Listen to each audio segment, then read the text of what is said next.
ഇന്ന് എനിക്ക് കുറച്ച് അരിമുളക് കിട്ടിയിട്ടുണ്ട്. അപ്പോൾ ഇതും കൊണ്ടൊരു വ്യത്യസ്തമായിട്ട് വേറൊരു ഐറ്റമാണ് ഉണ്ടാക്കുന്നത്. എന്താ അറിയോ? അരിമുളക് പുഴുങ്ങിയത്. ഇതാരും കഴിച്ചിട്ടുണ്ടാവുമെന്ന് അറിയില്ല, പക്ഷെ ചില വീട്ടുകളിൽ ഇത് ചെയ്യാറുണ്ട്. അപ്പോൾ എന്തൊക്കെയാണ് വേണ്ടതെന്നുള്ളത് പറഞ്ഞു തരാം. അപ്പോൾ ആകെ അരിമുളക് ഉണ്ടല്ലോ, ഇതൊക്കെ നമ്മളൊന്ന് ഒരു ചെറുതായിട്ടൊരു ഹോളിട്ട് കൊടുക്കണം. അതിലത്തെ വെള്ളത്തിൻ്റെ അംശമൊക്കെ നമ്മൾ എണ്ണയിൽ വഴറ്റുമ്പോൾ പൊട്ടിത്തെറിക്കാതിരിക്കാനാണ്. അപ്പോൾ ഈ അരിമുളകിന് മുഴുവനും ഓരോ ചെറിയ ഹോളിട്ടിട്ട് അല്ലെങ്കിൽ ചെറുതായിട്ടൊന്ന് വരഞ്ഞെടുത്തിട്ട് അടുത്ത ഐറ്റം കാണിക്കാം കേട്ടോ. എന്താ ചെയ്യേണ്ടത് കാണിച്ചു തരാം. ഇപ്പം നമ്മൾ അരിമുളക് കഴുകി വൃത്തിയാക്കി ഓരോന്നും ചെറുതായിട്ട് ഓരോ വരഞ്ഞു വെച്ചിട്ടുണ്ട് കേട്ടോ. ഇനിയാണ് നമ്മൾ ഈ അരിമുളക് പുഴുങ്ങിയത് എങ്ങനെയാണെന്നുള്ളത് ഉണ്ടാക്കുന്നത് കാണിച്ചു തരാം. ഓക്കെ, ഇപ്പം നമ്മൾ ഇതൊരു പാൻ അടുപ്പത്ത് വെച്ചിട്ടുണ്ട്. അത് ചൂടാക്കിയിട്ടുണ്ട്.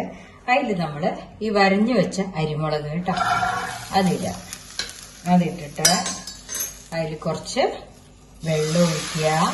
അരിമുളകൊന്ന് ചെറുതായി വെന്ത് കിട്ടാനാണ്. പിന്നെ ഉപ്പിടുക.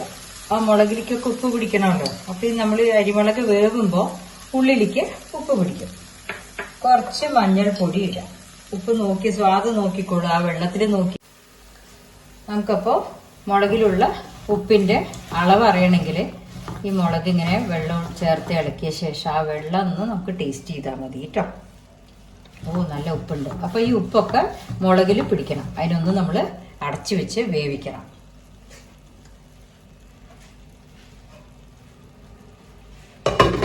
വേവട്ടെ കേട്ടോ, വെന്തിട്ട് കാണിച്ചു തരാം. ഇപ്പോൾ മുളകിൽ ആ വെള്ളമൊക്കെ വറ്റിക്കഴിഞ്ഞു. ഇനി നമ്മൾ എന്താ ചെയ്യുക വെച്ചാൽ കുറച്ച് വെളിച്ചെണ്ണ പച്ച വെളിച്ചെണ്ണ ഒഴിച്ചിട്ട് നന്നായി വഴറ്റിയിട്ട് ആ വെള്ളത്തിൻ്റെ അംശം ഉണ്ടല്ലോ, ആ ശബ്ദം കുറയണം. അത് വാരി ഒന്ന് വഴറ്റിയിട്ട് കുപ്പിയിലാക്കി സൂക്ഷിക്കാം. എപ്പോൾ വേണമെങ്കിലും നമുക്ക് കഞ്ഞിക്കോ ചോറിനോ ഒക്കെ കഴിക്കാൻ പറ്റും കേട്ടോ. അത് ഒരു വ്യത്യസ്തമായ ഡിഷാണ്. എരിവ് കൂടുതൽ വേണം എന്നുള്ള അവർക്കൊക്കെ ഇങ്ങനെ അരിമുളകിൻ്റെ ഉണ്ടെങ്കിൽ ഇടയിൽ ചോറിൻ്റെ കൂടെ കഴിക്കാനൊക്കെ നല്ല സ്വാദാണ്.